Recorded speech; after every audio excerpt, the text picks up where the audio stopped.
everybody, and welcome to another edition of Magic Mics. We get started each week, as we do, by introducing my two co-hosts, Ruben Bressler. Oh, hi. Aaron Campbell. Good day. Good day? Good day, like Australian. See, Ruben gets it. Oh, no, I got it. It's just, you know. You chose to ignore it. All right. Something like that. All right, so first of all, let's thank our first-timers who may be here as a result of the Mothership's suggestion. Yeah, thank you so much. Yes, thank you guys for coming, hanging out. For those who are listening, we are on a bit of an extended schedule now. We're doing an hour and 15 minutes, thanks to our wonderful subscribers on Patreon. You can go to patreon.com/magicmics to support the show if you'd like, and support has gone up since we talked about merch. Merch is coming. I'm going to be ordering the stickers and the magnets tomorrow.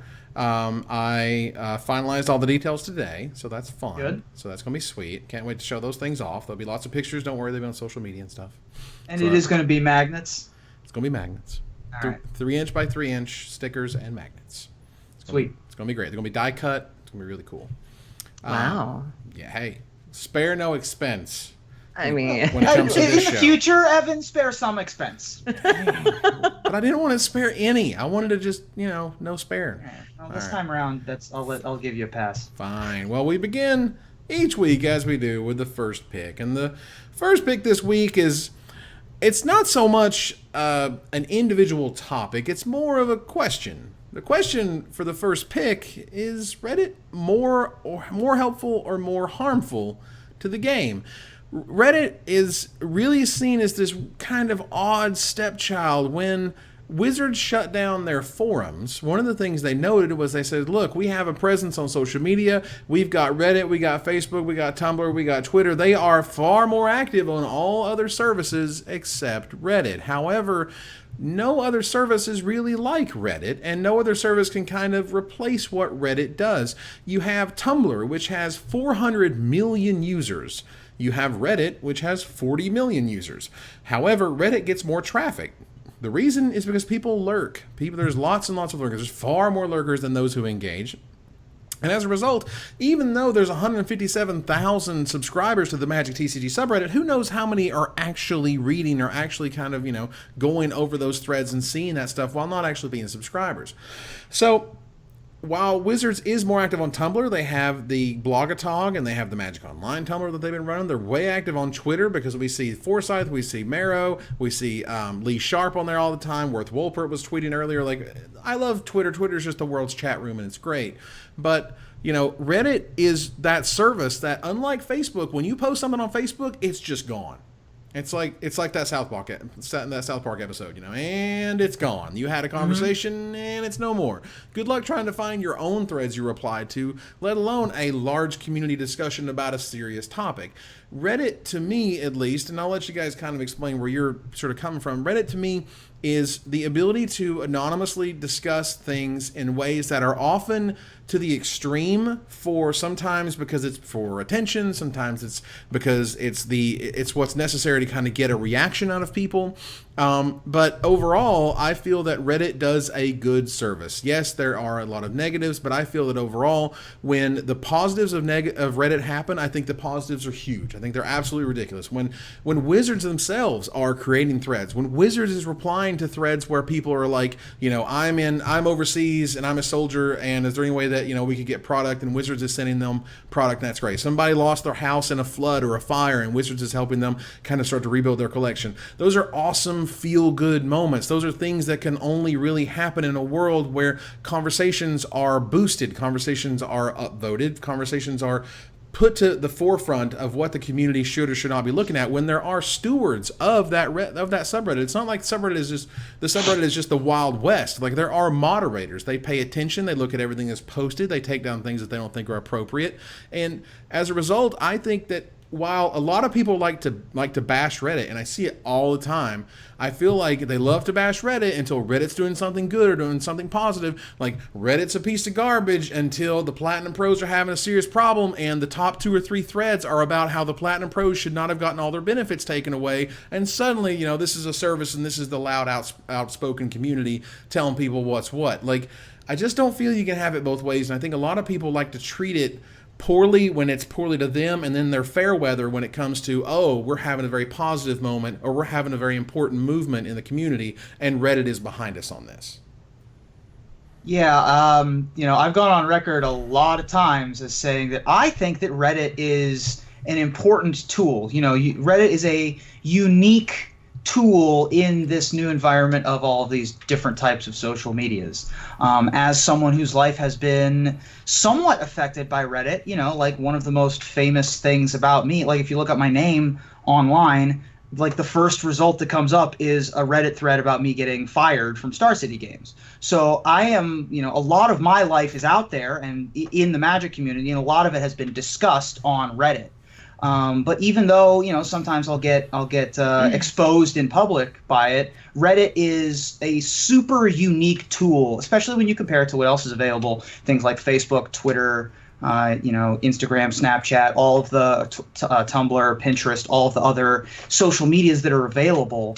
Not only is there something for everyone on Reddit, Reddit it's not a community, it is a collection of communities, which I find super interesting. But the most important thing that I think about Reddit is that there's no identity. Like there's no way really that you are, like, you're not there to make friends. You're not there to gain publicity.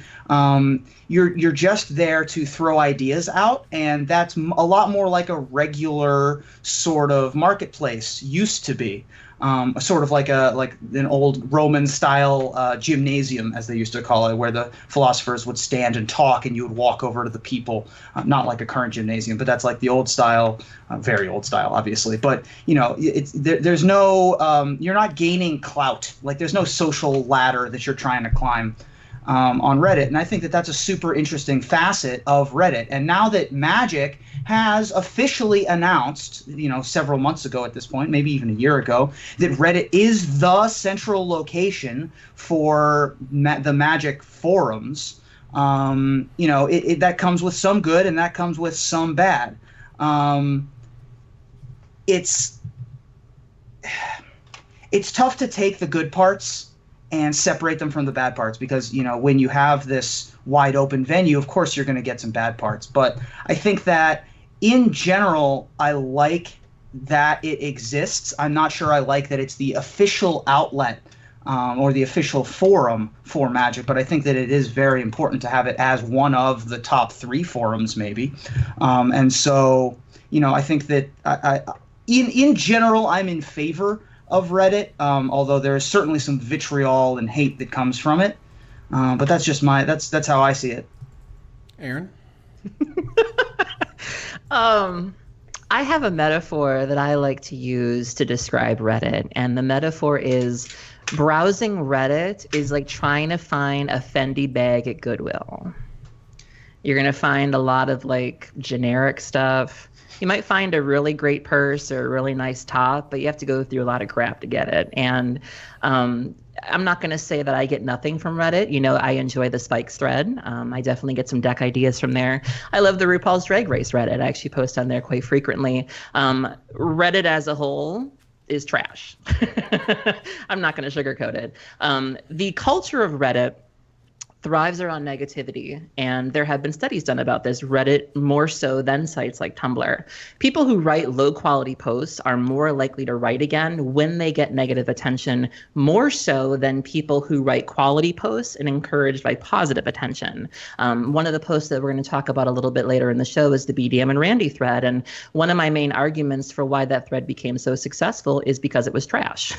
There was a perfectly reasonable way to voice the criticism that the original poster had, and in fact many people have tried doing that before on Reddit. But what really made that particular thread take off was the fact that that poster took some really low blows in the original post. Like, it wasn't like they had a constructive thread and then the commentators kind of sabotaged it. This person went in ready to drag some people. And I think if that thread had been constructive and had been civil, it would have not gotten nearly as much attention as it did. But that's what people at Reddit want to see. That person knows their audience. They know that if I slant it this way, if I describe it this way, this is what I have a very not nice word for it, but this is what the army wants to see. We've seen that with people like, there are certain people in our community who I won't name that, again, know their audience. They tailor the things they do. Sidney Blair was one of them, that whole Crackgate thing. He knew that there were people living for stunts like that, and people eat it up. And, they don't want to see, there are the stories that happen with the Marine overseas or the little girl in the package, and that's great and all, but by and large,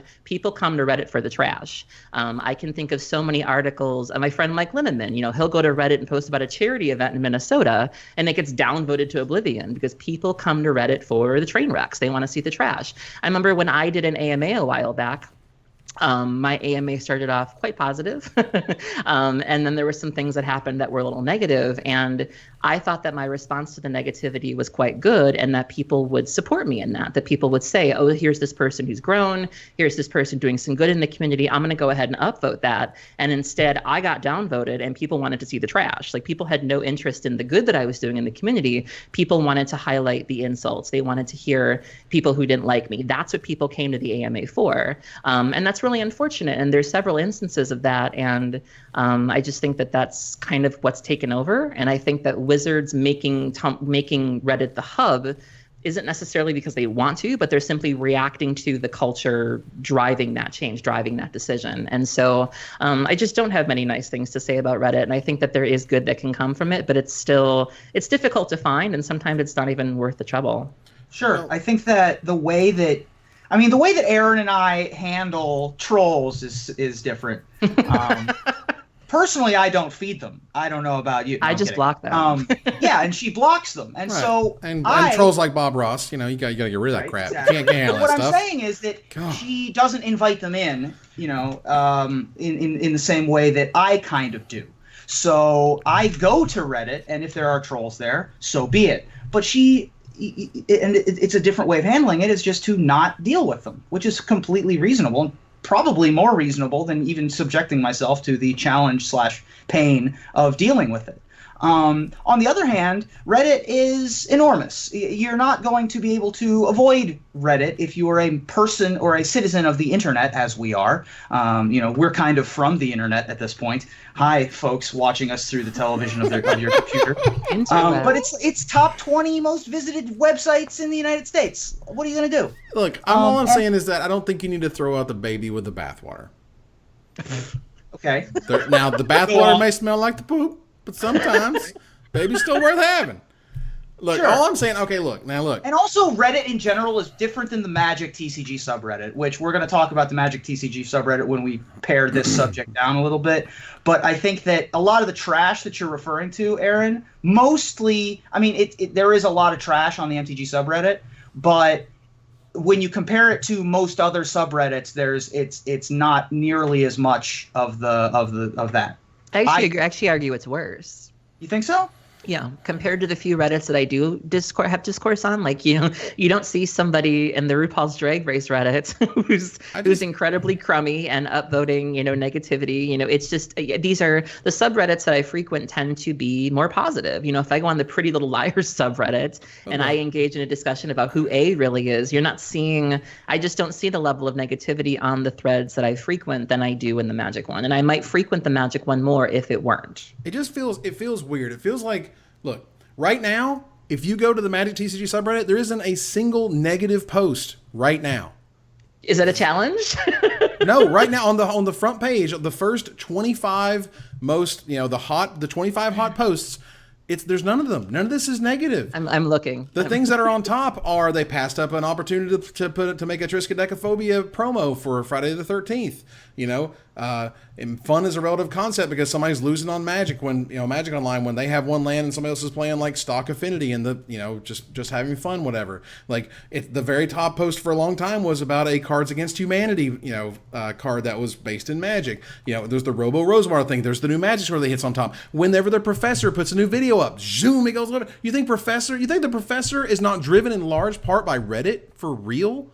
That's ridiculous. Reddit giveth, it taketh away, but it absolutely gives, and it absolutely helps. And it just feels like we're kind of demonizing this whole entire subreddit because maybe the parts that you actually get notified about on Reddit are the very negative ones. I go to Reddit every day, all day, and I kind of hang out there. I also don't need to see 5 posts a week of people going, "Do you guys know any Magic podcasts?" Because we already covered that 4 weeks ago. So yes, I don't read those posts because I've already seen them before. And I don't see them because that stuff never gets upvoted anymore. I don't know what post you're looking at, but I only see that stuff if I'm looking at the new posts and I'm really looking for it.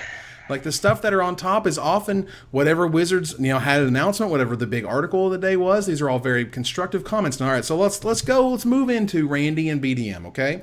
It was a very negative. That's why we brought this up. That's why we brought this up. This is a terrible thread. It was a very negative post that got things started. I'm not going to deny that. Obviously, it took low blows. No one here is disputing that.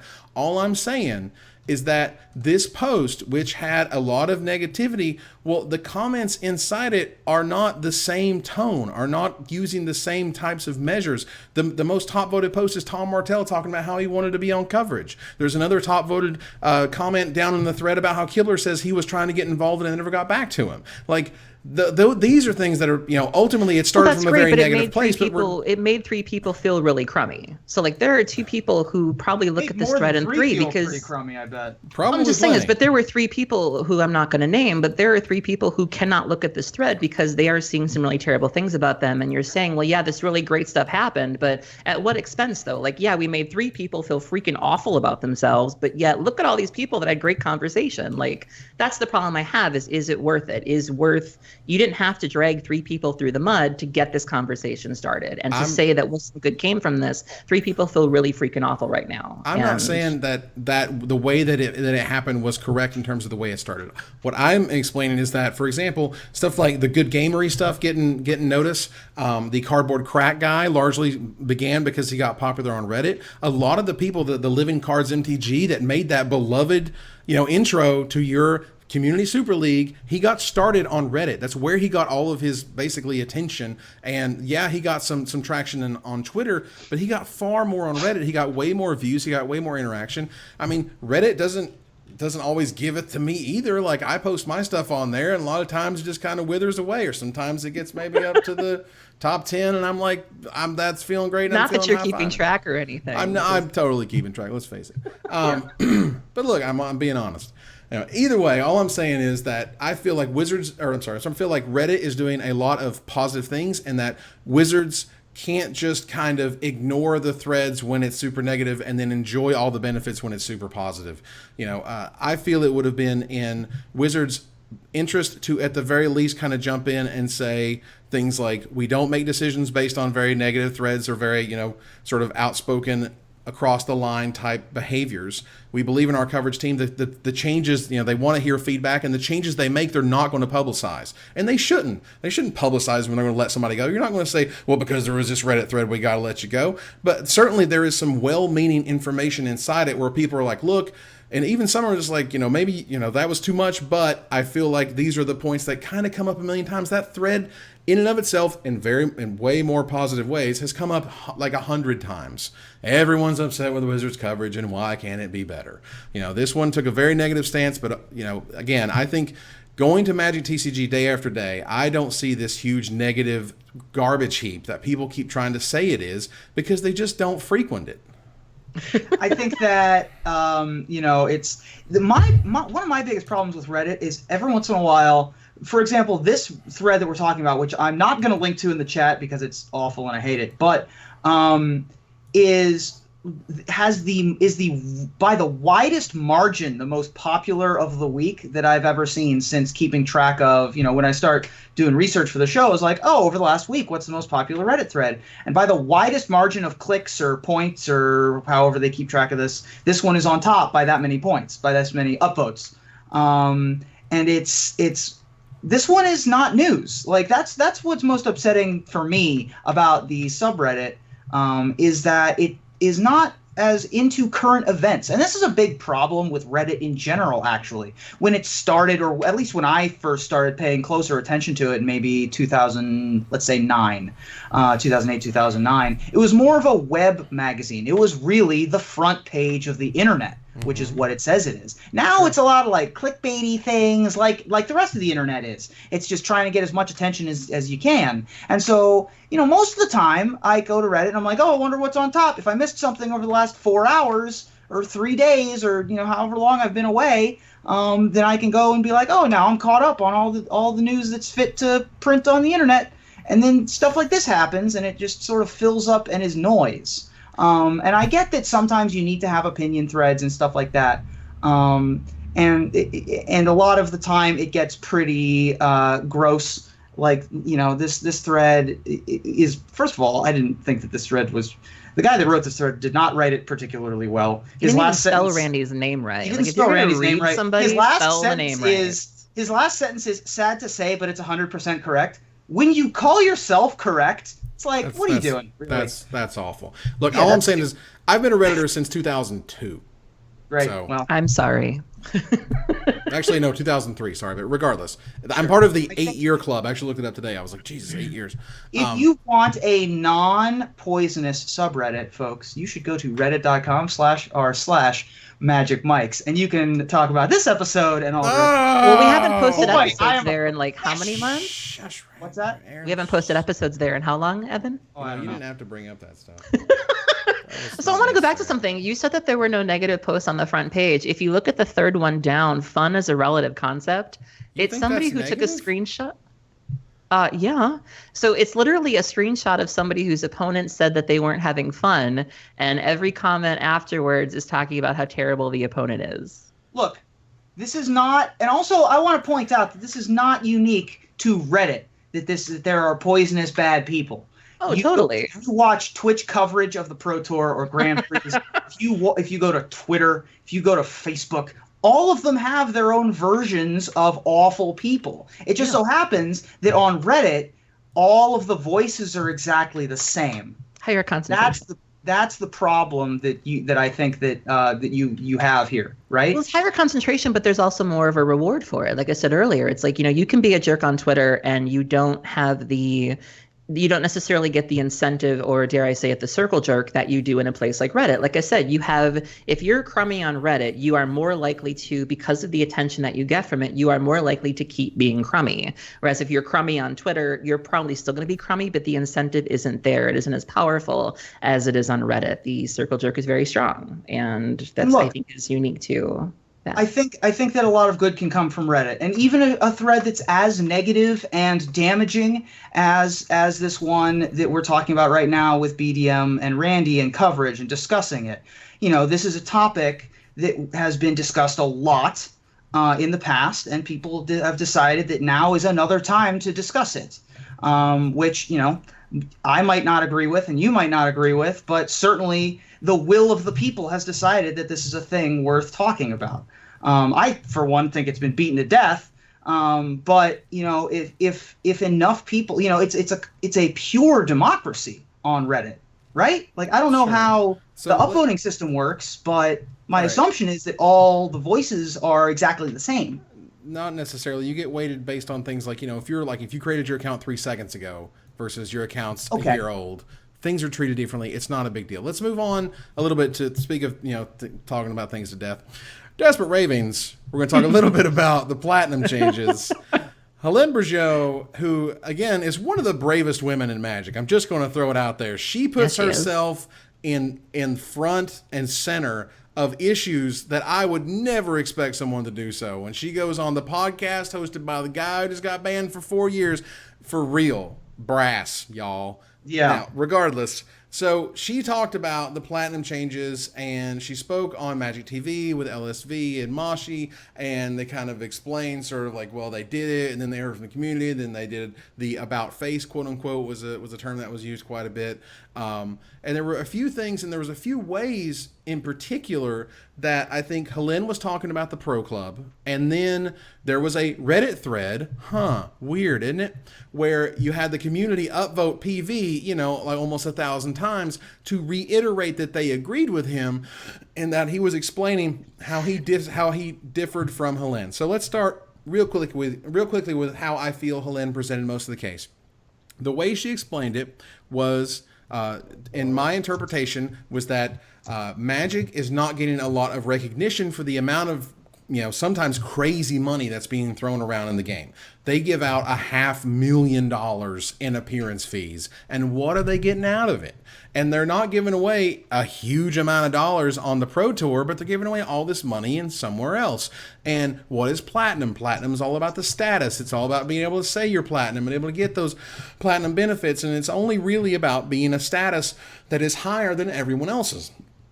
PV jumps in and sort of explains that it's about job security. The fact that there are Magic pros and they have to basically devote their life and travel infinite for all of these things. Magic is a game with a lot of variance. The best of all time can't win 3/4 of their matches. The best of all time, win some, lose most. Like, you can't.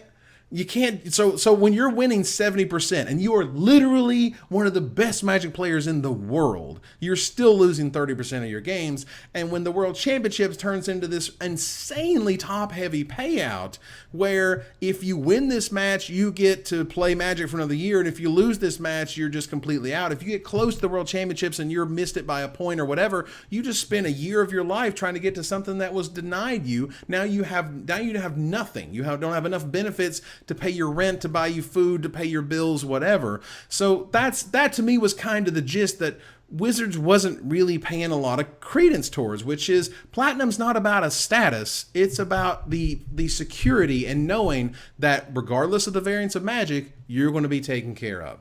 So real quickly, the other half is one of the kind of the narratives was that Wizards wants to make a larger presence and wants to be able to draw attention to Magic, and they feel that all this money they put in appearance fees hasn't really gotten them they haven't gotten enough kind of out of it, as it were. To which I say, Wizards, that's your own fault. Wizards, this is your fault. You paid them all of this money, yet at Pro Tours, you made vignettes about the set. You made vignettes about R&D. You put R&D's face in front of everybody. You didn't put vignettes of John Finkel. You didn't make vignettes of Seth Manfield. I don't see no little and I'm talking just like 20, 30 seconds of people talking about how great Seth Manfield is and how he's the world champion and blah, blah, blah, and show a picture of him holding up the world championship trophy, and then you switch to his feature match. These things are doable. Would you just watch one League of Legends broadcast? Seriously? It's ridiculous. Right. It's not really crazy stuff. So they pay all of this money to get them there. They don't take advantage of them by doing as many interviews, and particularly putting their face in front of people. Just think about all the times you watch Rich and Randy and they go over the top standings, they go over the Platinum Pros, they go over the people from all these countries, and you just don't see the pictures of these people enough. You have to put people's faces in front of the world in order for them to have a connection to them. And so there's all these Platinum Pros that are in the shadows. It's right. That's ridiculous. Why shouldn't we know their names? They even went so far as to say, when Steve Rubin won the Pro Tour, that he previously was known as the Platinum Pro you've never heard of. Well, whose fault is that? Whose fault is that? And Wizards can say, well, the pros could have done more for themselves and so on and so forth. Yeah, but so could you. You're giving them a lot of money to show up. What are you doing with them? And now you're taking it away because you feel like you didn't get enough out of it. You got to be able to capitalize on the people that you're handing all of this money. And those people who are getting handed that money need to have security enough to know that when they don't win everything all the time, they're not going to be out on their butts.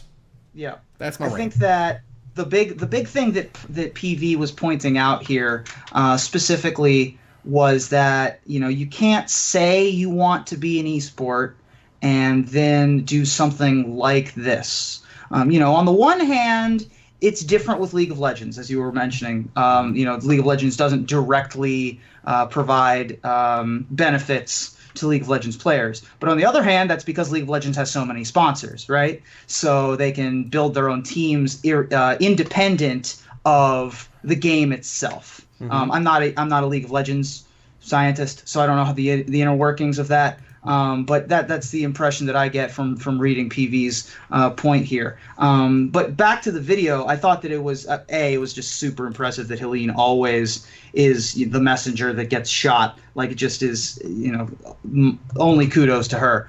And also she has to put up with Aaron's impression of her, which is just which is really unbelievable. Just the that alone, she should get a full year's salary. It's a row to hoe right there, let me tell you. But yeah, I mean, we've talked about the platinum stuff in the past, and in last week's episode, I think. We talk about it a lot. We talk about it a lot, and the bottom line is that if I think that one of the big things that I didn't like, and I've only recently figured out how to articulate this, is that previously when you had the Master Series, you had a similar problem to this, where everyone was sort of like waiting till the end of the year to get their bonus, which is similar to paying everybody at Worlds, but that feels a lot more like a gamble. And Wizards for a long time has tried to avoid being in any way associated with gambling.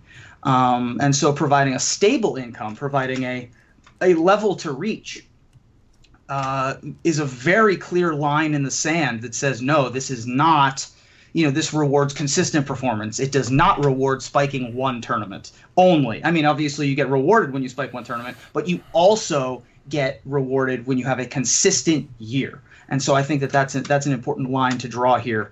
Evan and I have bounced back and forth previous to even this show existing, and then as this show has come on, all three of us have talked about how the focus of coverage to help the players' images rather than only the cards is a thing that we would like to see. That's a completely different issue than the coverage article that we were talking about on Reddit. But yeah, the focus of coverage is partially at fault for that. And so I'm interested to see if any of this changes in the future, but I'm not hopeful because it hasn't happened as of yet, and it's going to take more than me complaining about it to. Aaron, you're going to give us some of that smooth Helene impression So, action.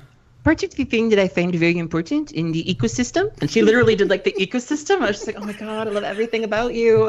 Anyway, the ecosystem, love it. She's gonna bury me under a tree for that, but it's okay. So I just want to start off by saying there was a comment that I think either Mashi or LSV made that said something to the effect of like trimming our airfare paid for your Gruul commander deck. That is what my friends and I call a read, just in case you're not used to the vernacular. She got read there and it was glorious. But so and you brought up a really good point. You brought up the lack of visibility and how the vignettes thing, even this past weekend. So this was Mother's Day weekend. The GP happened on Mother's Day. Mike Sigrist was undefeated. His wife was there. They have twin daughters. Hello, like you plug that, like hello Mother's Day. Seth Manfield just recently had a baby. And I realized that for the top 8, they asked him a question like, what was one thing you'd say to your mom? But it's like you have two amazing players that, are essentially, doing this to support their families. And there was not really, I really felt like that could have been highlighted more. There was also, I believe, a special deal where like with Two-Headed Giant, I think it was, where like the moms played free. Was that something? There was nary a word about that. And it was just like, that was something that I feel like you could have really, made something out of that. And they just didn't. Not to mention the fact of just, there's a disconnect here where she says, we want to make the pros more visible and get more recognition from the outside world. GP Tokyo, 3,400 people, biggest standard GP ever. I think it broke that record. Really? No video coverage. Largest standard Grand Prix of all time. Yeah. And the fact that Evan Irwin didn't know that until she just said it. I honest to God did not know that. They did not know that. I mean, good facts like that, they should just say those a lot. Oh, this is the 100th Pro Tour. Reference that once. Oh my God, this is the largest standard GP of all time. Reference it once. Right? Saffron took account of how many GPs are left in the year and how many have video coverage, and it was astounding. So you're saying you want to make Magic more visible, but yet the things that you are doing are making it less visible. You have people who hear about the mocks and have no idea what it is. They have no idea who these people are. You have these GPs that people can't watch. They can't find enough text coverage for. You're doing things to push it into the shadows, and it seems like you're really contradicting yourself. The other thing I found really interesting was they say that they're trying to do things to create more excitement to make Worlds a more high stakes event. And that's fine for the people who are going to run hot and happen to qualify for it and happen to win that really high stakes, purse. But for the people who don't qualify, because it can be kind of difficult to qualify or it can change at the last minute, like you guys have said, it's like the people who play League of Legends are getting paid technically whether they win or lose. If they don't qualify for these big events, they're still getting paid by Riot itself. Not just League, every other thing that calls itself an esport has salaried players. Yeah, or some sort of consolation prize. Yeah. And so for us to, the little prize that our guys get to have that and girls, to have that slashed even further is just sort of just what are you doing? It just runs counter to they're saying one thing and doing another. And there's just a very obvious disconnect there. And we saw that also with the platinum as a status. There were so many pros that were like, no girl, like have you met pros? Like it's not a status, like just a very large gulf between the two. Yeah, I mean, you could call it bronze, you could call it copper. They wouldn't care what you called it, as long as they can pay their bills and make sure that when they go to a pro tour, they can pay for their hotel or they can pay for their food or whatever it is. They have that. I think if you called it scum class, I think that if you called it the scum level, then they probably wouldn't do it. That might be the line. That you're a scum level pro? That's not a thing I want to. Wasn't there also a line, like I didn't get to watch the whole video, but wasn't there a part of the video where she was like, we listened to the feedback and it was interesting. Yeah. Oh, was somebody guffawing in the background? Yeah, I was there for the filming of that, and when she said, so our response was really interesting, and you can sort of hear slightly in the background, if you skip to about 6 minutes into the video, you can hear her go like, yeah, the response was interesting, and I just went, bah! In the back of the room, because I thought that was hilarious, and then everyone sort of glanced at me for making noise. But yeah, I thought that, kudos to Helene for making the appearance and having to be the mouthpiece for Wizards of the Coast for making these, She gets in front of the firing squad. Less than popular decisions. It's true. Yeah. All right. So we're going to move on to gathering the townsfolk. And Magic on the British Isles is hurting. It really is. It's not doing super great. It's there's some really sad, almost upsetting stories, really, from people in the UK who are trying to do good and keep Magic around and have places for people to play and hold events and so on and so forth. Aaron, I believe this was kind of your charge on this one. You want to talk a little bit about this? Yeah, I think Ruben had shared some Facebook posts as well, so I think we can kind of split the credit on this one. But go for it. So from what I understand, there was a young man, Joseph Dunlap on Mana League. He kind of assembled all of this together and wrote a really nice article, encapsulating what's happening. And basically, there were at least 2 stores in the UK that were not able to host events in their actual store setup. The store was too small. They couldn't even really fit chairs in there, much less tables. And so these places were playing either at coffee houses nearby or even at a pub nearby, upstairs at a pub, and for a long time they were able to do this. These places had enough room to host the events, and the customers would buy their supplies at the store. They're still patronizing the store, and this was fine. And one day, one of the TOs, a young lady named Sabine, I believe her name is, had logged into Wizards Event Reporter, had no advance notice, and she noticed that her password wasn't working. And so she, tried to figure out what was going on, and then she found out that her status had been revoked. And just like that, she's not able to host tournaments at her store. And the reason that she was given was because she's not actually having them in the venue. And I guess there was a concern that if you're not having the event along with your merchandise, then essentially your event, which is primarily held to sell things, is not actually doing that. Like you're having it at a bar, there's no playmats for sale, there's no packs for sale. How is this benefiting Wizards? How is this benefiting the store? And there was enough of her kerfuffle where I believe her status was replaced. Like she's back again. But then I think another store had the same thing happen to them, and it's the same issue. These are stores that for the longest time it was acceptable, and then for whatever reason they had the script flipped on them, and now they're being told they can't do it. And we tend to forget how lucky we are, in the United States, that we have stores with 2 bathrooms even. That can be a novel concept, and with Wi-Fi and things like that. And there are some places that just can't swing that. And it does seem to be unique to England, and it's just really sad to hear about because these are really great community hubs. And I remember Sabine in particular, she had made a comment that her group, I get a lot of feedback from women and new players, and like that's so hard to find when a lot of stores are really spiky. And it's just a really sad story to see these stores be, to have their, I guess the word status taken from them. Speaking of that status, right? Like the pros care about. Go ahead. Right, exactly. So, Sabina Browne, by the way, for those of you who are longtime viewers of the show, She is the woman who was in charge of the Richmond Gaming Club, or the Richmond Magic Club, that we referenced on the show a couple weeks back with the really sad Facebook thing where she was like, I can't believe that this is happening after 18 years, etc.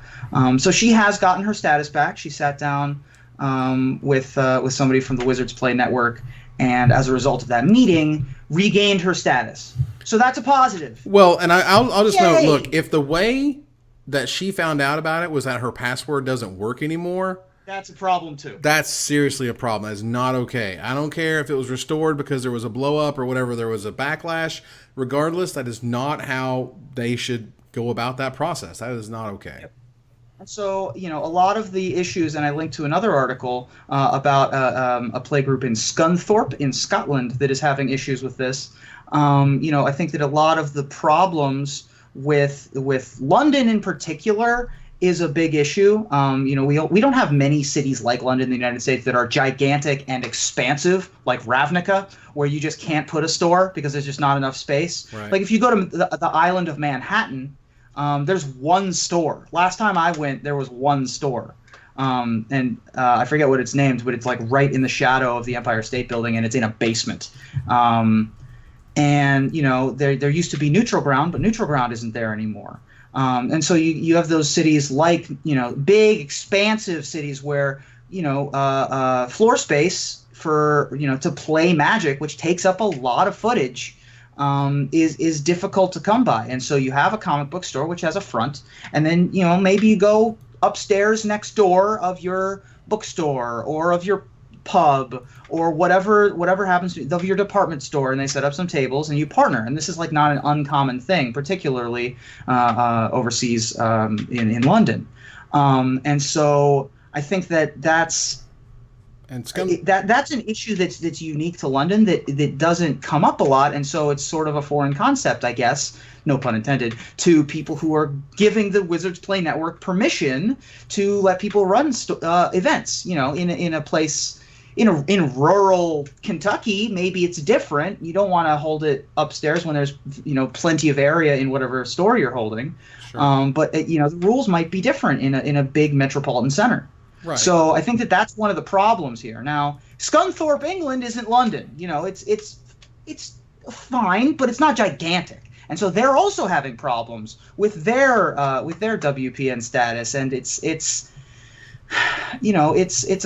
is a big problem that as three Americans we don't really have a frame of reference on, but we've just been seeing a lot of links to stories where we've lost our status and we can't maintain our group, and it's sad. Yeah, the other issue, I'm sorry. No, go ahead. I was just going to elaborate. Another issue at play is the fact that because these stores are so small, the TO is usually just an employee of the store who happens to play Magic and then gives up their time after store hours. And another requirement to being sanctioned is that you have to accommodate casual play 7 days a week. And a lot of these stores, when you only have one person on staff and that one person's doing everything, they can't commit to that. And so it's not only an issue of space, but there was one store, another store here in Waterstone, they were asked to commit to 3 events a week, and they couldn't even do that. And they were like, that alone is a logistic nightmare. Like, I can't even give you 3 and you want 7 from me. So it's an issue of space, staffing, and time. And these stores just can't do it, and they're paying for it. This is one of the downsides of Wizards turning towards the store model. We went from the big giant PTQs to the PPTQs, where you need to have a store associated with the tournament in order to run it. We went away from the big giant pre-releases to the store-run pre-releases. And that's, it makes sense in your head when you're like, all right, we're making the brick-and-mortar stores more worth it. We're upping the sales of the people that actually sell our game. But you're also cutting out. I've played in pre-releases that were attached to not comic book stores or not Magic retailers, right? So when you're cutting away things like that, meanwhile still selling products at Target, Walmart, etc., that's just not helping either, really. I mean, I understand that they have to do it, but it's a symptom of the same problem. When people can't play at the Richmond Magic Club, they're going to resort to not playing at a local game store anymore, and that's going to lead to even worse problems. And so, this is I'm not the guy to solve this problem, but boy, this is a huge one that they got to look at. This one's way more important than the coverage thing, I would think. Yeah. Well, right, and this is about the grassroots kind of growth of the game, and ultimately, what I would say is that the draconian-esque, these are the laws and never shall they bend and never shall we overrule them or never shall we override them is bad. To just say, like, this is going to work for the planet is kind of myopic. Like, sure, you're in America. Everything you should be like, well, of course you should be able to stay open 7 days. Of course you should have a space to play, every day of the week. And of course you should be able to hold events whenever you want to, blah, blah, blah. Like, that just doesn't exist. Regardless, and all I'm saying is that it feels like A, doing things like turning off, like the password doesn't work all of a sudden, and B, revoking things without having any sort of dialogue, any kind of understanding to recognize that sometimes you want to have exceptions in the rule because exceptions need to exist. Because not every country, not every place, not every store is the same. No, this feels like what happens when they are surrounded by really nice, well-run, huge space stores that are doing so much right, and when all you see are like the top echelon stores, you don't see the struggles of those who live in very high metropolitan areas or those who live 50 miles away from a store and they only have one option. Those are types of things that, again, I feel like you need to understand that this kind of like umbrella corporate policy thing doesn't always fit every model. And I think you're starting to see the collateral damage. The people who are like, I got thrown under the bus because these rules that apply to the rest of the world and work so well can't work here. Right. And I do want to say that Wizards, to their credit, it seems that they tried to solve the Richmond Magic Club problem. If you go visit the Scunthorpe thread, for example, a Wizards representative is in there trying to figure out how they can help their problem as well. But the problem is that you don't want to fix the leak after it's already a problem. You want to not have you want to not have your pipes burst in the first place. So it's going to be a process, and it's depressing to have to read about, but certainly it's worth talking about here on Magic Mics. So let's move on to some splash damage. Now, splash damage, for those who don't know or haven't listened before, is stuff that's kind of related to Magic, but isn't really directly related to Magic. So, when you go to ESPN, the Sports Central, and you go to read about League of Legends on ESPN, that still kind of blows my mind. Well, Riot Games has done some really strange stuff to, well, not I guess strange, but really kind of overseen the organized play of League of Legends in a very professional league type way, where they have revoked the status of teams to be able to play. They have fined somebody $20,000. They have fined someone $20,000 because of a video game tournament series. Let's just make sure we all have this in a row. Two teams have been removed from the Riot's Professional League, the North American League Championship Series, and Team Dragon Knights was also removed from the Riot's Amateur League, the North American Challenger Series. Team Impulse was also fined $20,000. That, again, just blows my mind. And the last bit of this that I just can't wrap my head around is that they can sell their spots in the tournament. In what world does that make any sense? Can you imagine? And Ruben, you had the perfect allegory. You're like, you get DQ'd in the top 8 of the Grand Prix, and then all of a sudden you're like, all right, he's got $500, man. Right? 700? Yeah. Do I hear 700? I hear 700. Anybody got $900? I got $900. Like, yeah. What? Except for in this case, I've done a little bit of research. Apparently, these slots are going for anywhere between $800,000 and $1.2 million. Yeah. Shut up. Yes. They are getting North a American windfall Championship Series of League of Legends for being disqualified. What? That's insane. And that's more than the current world's purse, correct, for us? Yes. That's just what they're doing for a spot. Yeah. They're doing for exposure, sponsorships, all that stuff. It's just unbelievable to me. And so you know, you start dealing with like all these crazy amounts and this money and these teams and people being treated crazy, and there's these back end deals and there's these players who shouldn't be contacted but they're being contacted, and all of a sudden this guy who had a ban gets a lifetime ban. You know, this is crazy. This is kind of what happens when you see this unbelievable amount of money be injected into a video game. There are a lot of moving parts to this story. Basically, there are three teams: Renegades, Team Impulse, and Team Dragon Knights. Renegades and I believe Impulse are the two that are from the top tier, and then Dragon Knights is sort of from the second tier of League of Legends teams that have varying levels of punishments being associated with them. And then, you know, specific folks, one of them being Chris Bawadi, who's already had a year ban, and so it got bumped up to a permanent ban from the game.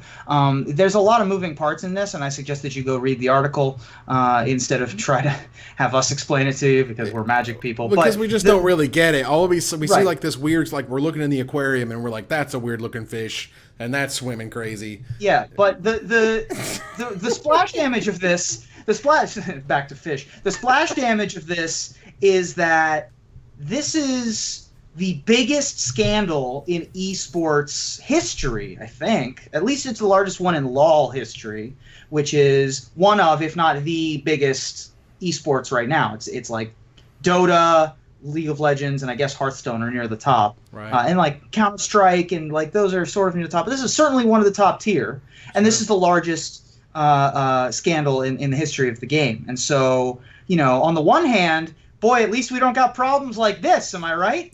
But on the other hand, it's like, you know, this is a be careful what you wish for kind of situation.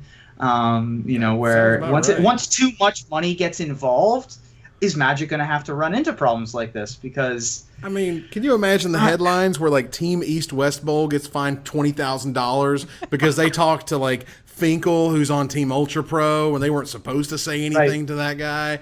But they traded players. I mean, it's not exactly the same because the teams are not owned, right? East West Bowl isn't an owned team. Right. No one owns Team East West Bowl. No one owns EU Rika. No one owns Team Channel Fireball. I mean, Channel Fireball is associated with Team Channel Fireball, but it's not like they have. It's not like they're separate entities, Correct. right?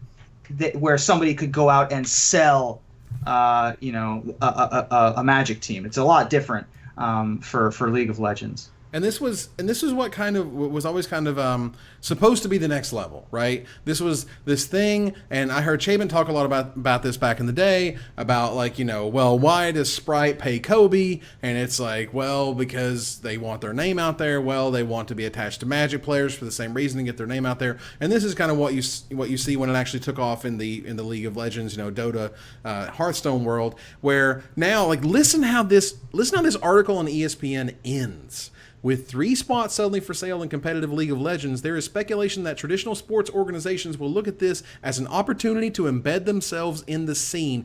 That's amazing. Yep, I've seen tweets to the effect of there are at least a half dozen, is the quote that I saw, at least a half dozen owners of major professional sports teams, right, looking to enter the esports arena as owners. That's amazing. Yeah, so they want, and this is certainly a door opening. One of our folks in the chat pointed out that there was a match fixing scandal in StarCraft that might be bigger than this, and I definitely agree with that. You know, one of the biggest names, if not the biggest name ever in StarCraft, Savior, was found guilty of match fixing, which is a whole different bag of worms. Like, we're not discussing anything match fixing related here, but that would also be an atrocious thing to have happen. This is a lot more behind the scenes team ownership kind of stuff. So again, one of the biggest scandals, and you know, if Magic wants to get up to that point, you get bigger dollars and you get more eyeballs and you get bigger sponsors, but you also mo money, as they say. Mo problems. That's right. That's how it works. So Aaron, do you have any thoughts on this scandal? Even their scandals are more exciting than ours. Yes, that is another thing that is funny like, about this. Is riveting, like nail biting, like holy crap. entertainment, whereas like the things that we talk about just pale in comparison, where it's like imagine if we did our show based on things like this, like oh my god, like it's just crazy. But so the couple things I kind of jumped out to me when I was reading about this. So one of the young men involved who called out the people for mistreatment, I was blown away by just the first paragraph. He said, I was contacted by Team Impulse Management when they required a substitute for the first 2 weeks of LCS on January 1st. My participation agreement was signed on the 2nd. And I was like, do we even do our teams even have you sign anything? And you guys were like, no. And I'm like, no. So just the professionalism here is immediately apparent to me, that to even work with a team that's not yours, you have paperwork. You demand paperwork before you do anything. Like that would be like, we see a lot of our teams kind of commingling and things like that. Can you imagine if our pros would be like, well, I really like you, but if I'm going to do something that's not with my team, I need paperwork and I demand payment. Like there's just nothing like that in our world. Like that's so crazy to me. And that just jumped out at me.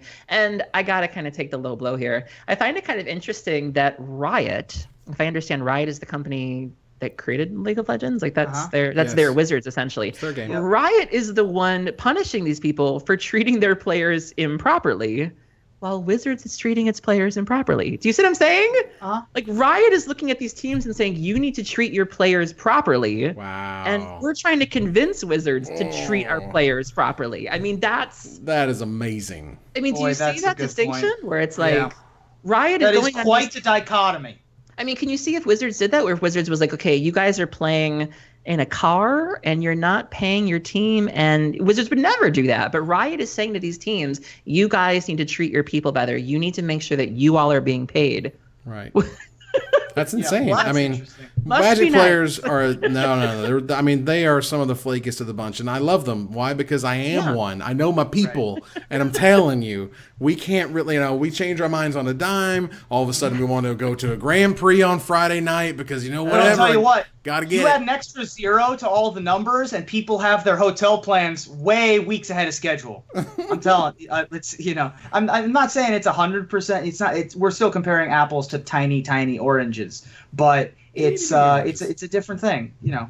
Yeah, absolutely. So we're gonna move on here to to an idea. We're gonna go infinite, okay? And I've got an idea. I got a hankering. Okay, I got an idea, and apparently, I'm not saying I'm the first one to ever come up with this idea, but I want to say it just came to me. And it wasn't because I read anything else. It was because I kept reading in all of these Hasbro financial reports and all of these executive summaries this thing called Magic Digital Next. And if you've paid enough attention to either the show or what's been going on with Hasbro in regards to Magic and so on and so forth, it's all about the Magic Digital Next. Hasbro, they hired a Microsoft guy to lead the company. They have a bunch of job openings that code in a code base that will work on all devices and not just the crappy Magic Online, runs on Windows sometimes, but it still gives you a scary warning. Why? Because I don't know, we're in 2016. And you have the ability to create this thing, and I think what they're going to do is they're going to make a new Magic. Now, stay with me here.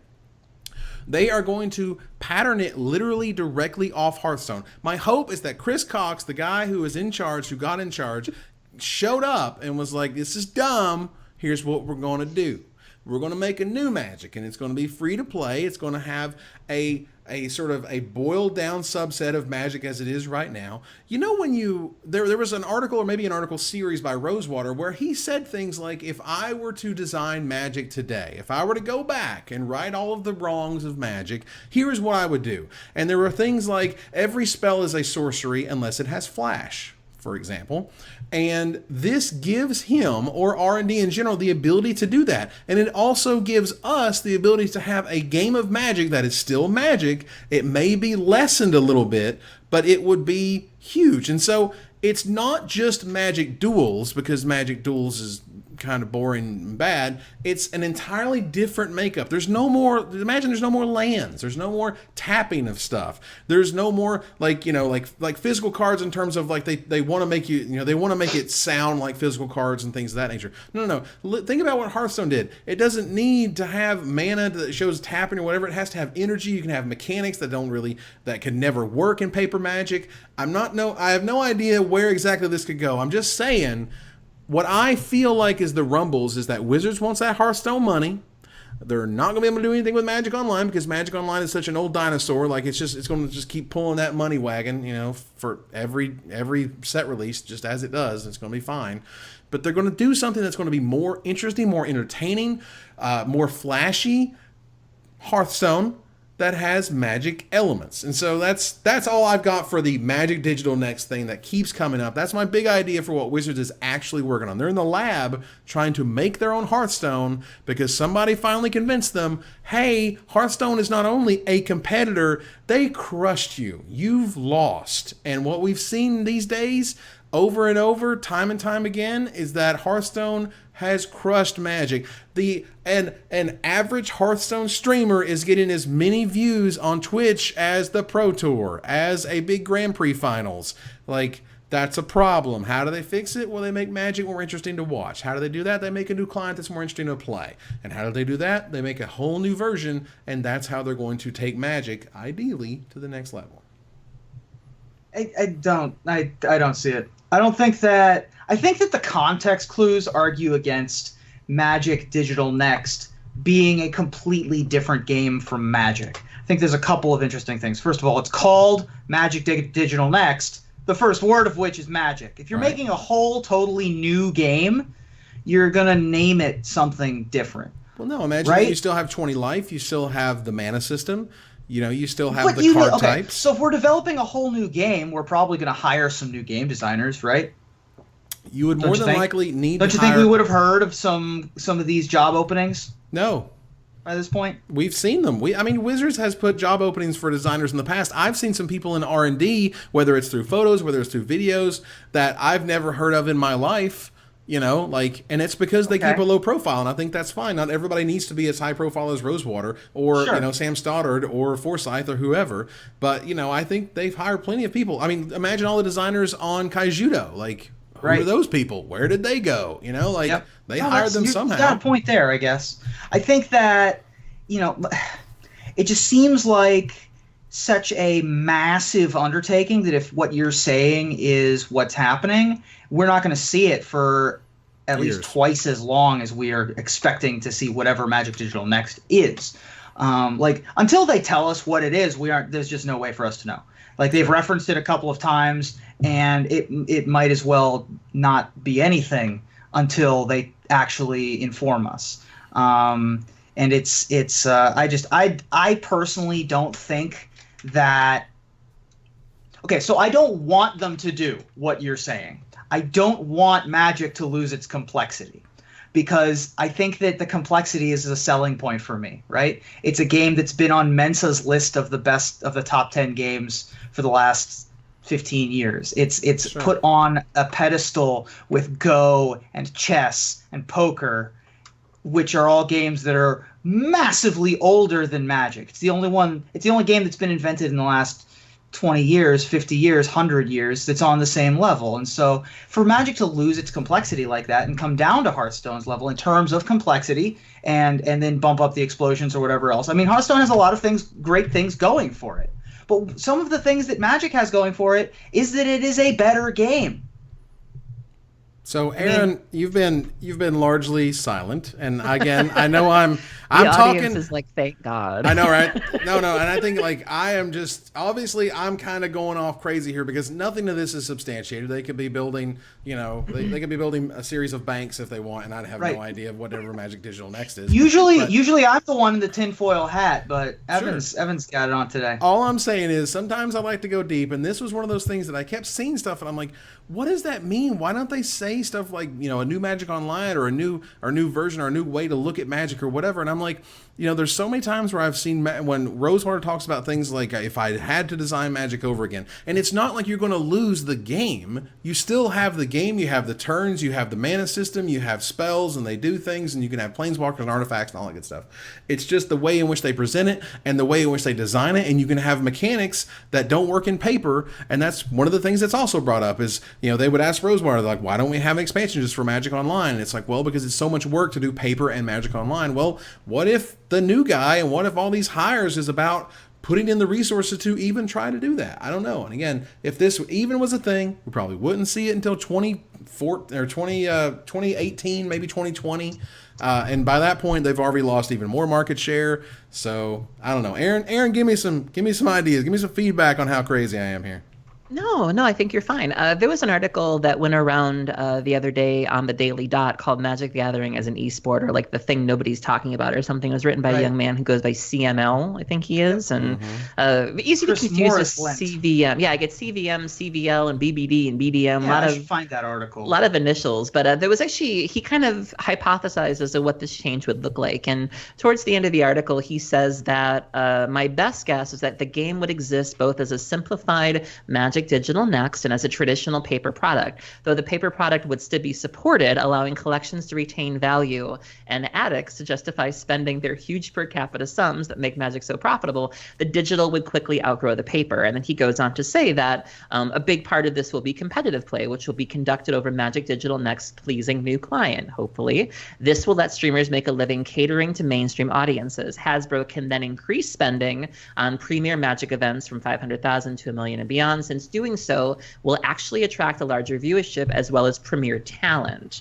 And Magic will at last grow beyond a niche audience and afford its representatives a decent living, which will again grow the audience, which will increase the prizes, which will grow the audience, and so on and so forth. And I thought he set up a really nice sort of flow chart for what this path could look like. And he also touched on something that's kind of unpopular, which I happen to kind of like, actually. He was kind of theorizing, going back to the pay the pros thing, as to why that might have happened. And he said that Magic pros are, with a few exceptions, not the people Hasbro wants representing its brand. And I was like, okay. It's actually a really good article. I'm not going to spoil it for you, but he brings up some really good points. Some of them are very polarizing, but I really did enjoy the article, and I really liked his theory as to where Magic could go next. So I think it deserves to go there. I don't see any reason why it can't. Yeah, I mean, I'm looking at this from too narrow of a perspective of someone who plays Magic, and not as someone who wants to make the most money for Wizards of the Coast, right? So, if I'm high up at Hasbro, if I'm the new guy in charge at Wizards, and I see, Magic is losing ground in a digital space that we want to be competing in, how do we do that with a game that is the equivalent of vinyl in terms of having to buy physical product, and it's a complex game that takes a long time to develop, and it's not very viewer friendly. Right. I mean, there are lots of companies out there that used to make other stuff, and then they evolved in the marketplace to keep surviving. Wrigley used to sell soap, and now they sell gum. Right? Like, there's lots of examples like that. Maybe Wizards of the Coast is like that. I mean, it's sad for me. Personally, Nintendo used to make playing cards. Right. Well, I mean, I guess they could have kept doing that, right? But they decided to go into video games, and right. You'd think that the playing card they got out of the playing card industry, I guess, before Magic came along. But then again, DuPont got out of the gunpowder industry, and there's still wars. So I guess I'm wrong on that one. But there's. It's like, I'm not really sure where that analogy was going. If you want to survive in business, maybe you gotta evolve, and that sucks for us, because now we'll have to be a Magic Digital NACS podcast, and I don't even know what that means. Oh no! So I did learn another interesting fact from CML's article. He said that Greg Leeds once tried to eliminate the Pro Tour entirely, but he was rebuffed by R&D. I didn't know that. I didn't know that he wanted to scrap the Pro Tour. And then he said that Chris,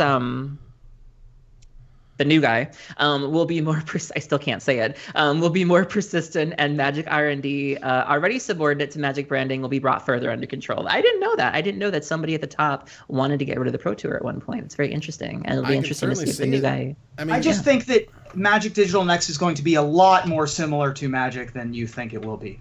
I would prefer it. I have no desire to play Hearthstone. I've never been into it.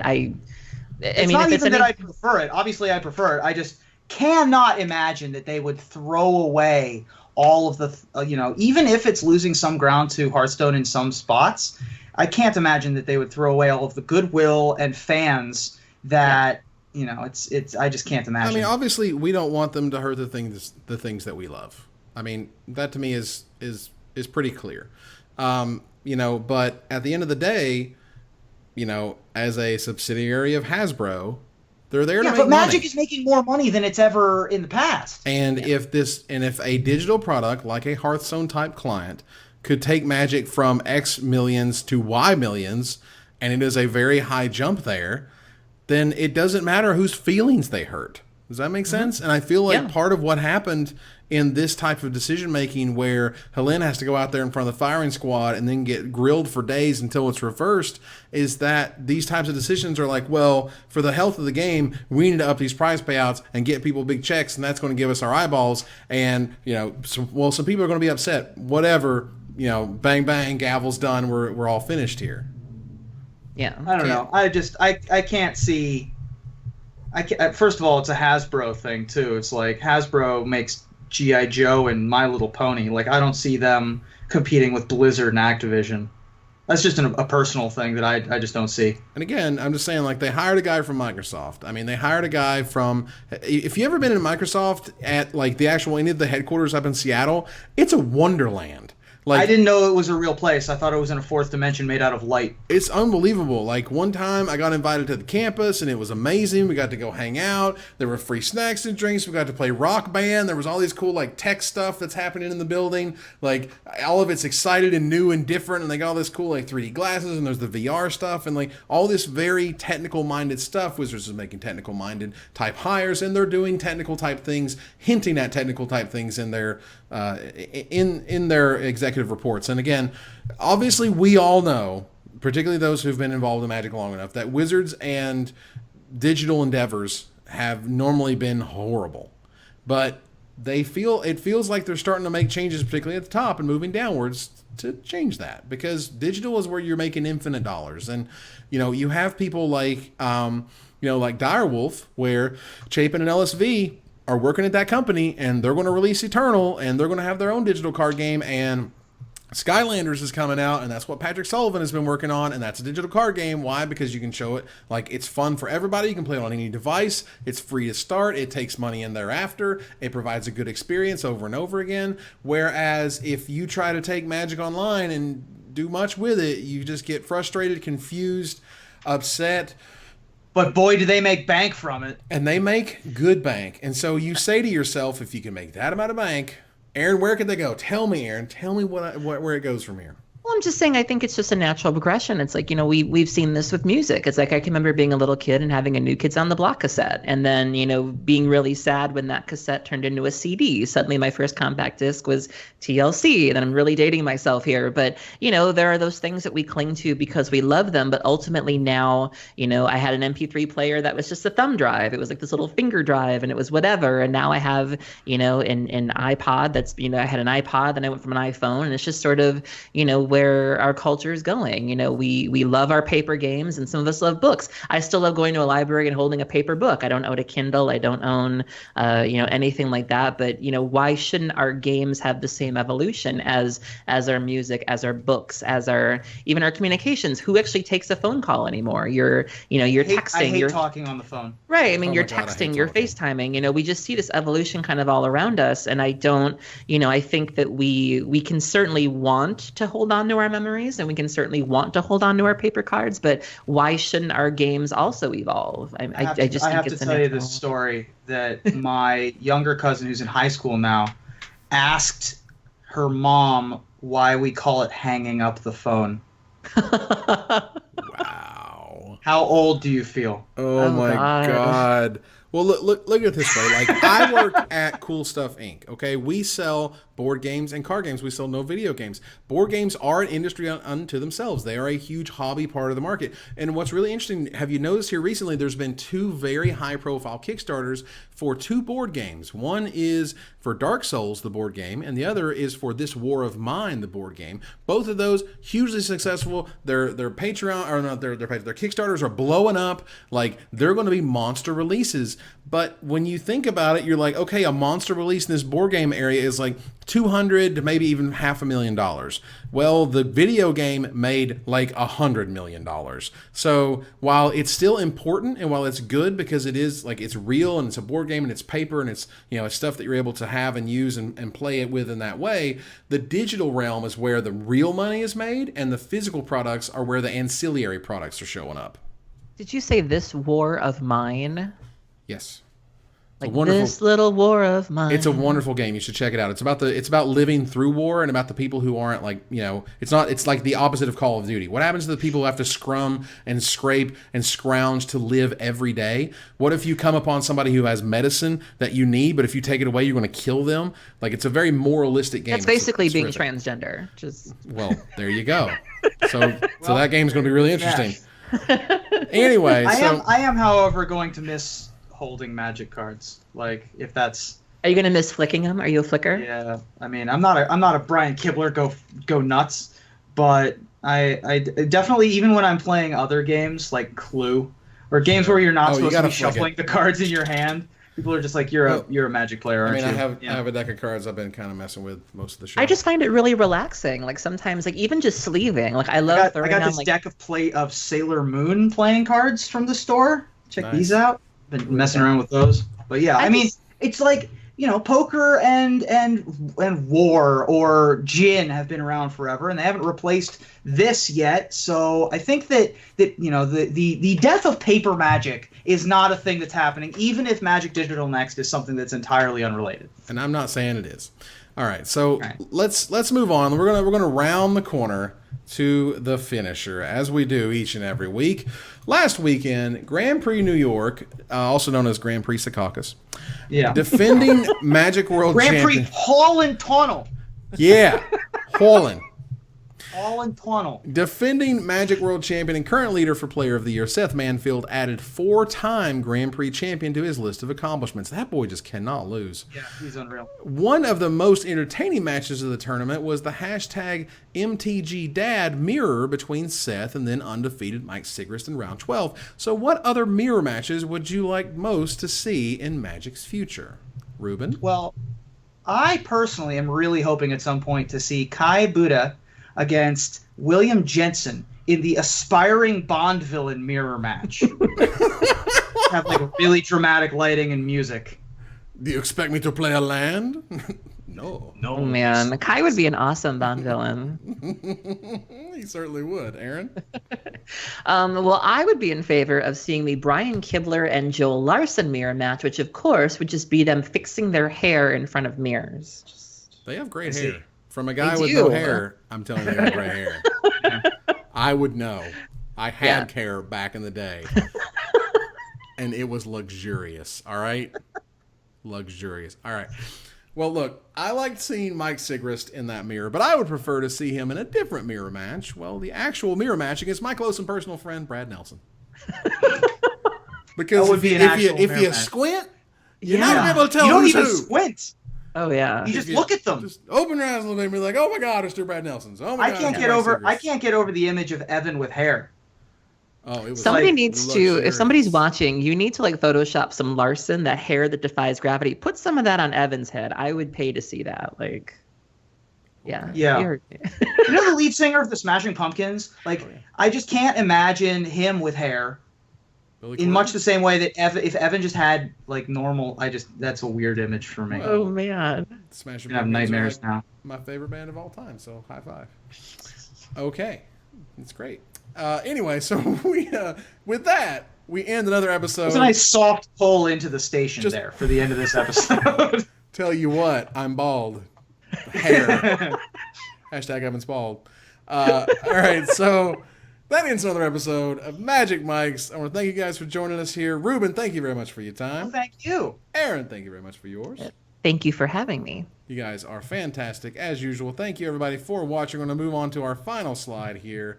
We end another episode. I want to thank you guys for watching. I hope you support us at patreon.com/magicmics. Visit our website at magicmicspodcast.com. Follow, like, tweet, favorite, share, and do everything social that tells people that we exist. Catch us online at twitch.tv/magicmics, on Twitter at magicmicscast, on Reddit at reddit.com/r/magicmics, and on Facebook at facebook.com/magicmics. Talk to us privately at magicmicspodcast@gmail.com. Follow the audio-only podcast at magicmicspodcast.libsyn.com, or find us on iTunes, or join us here next week. Same time, same place, for another episode of Magic Mics. Good night, everybody.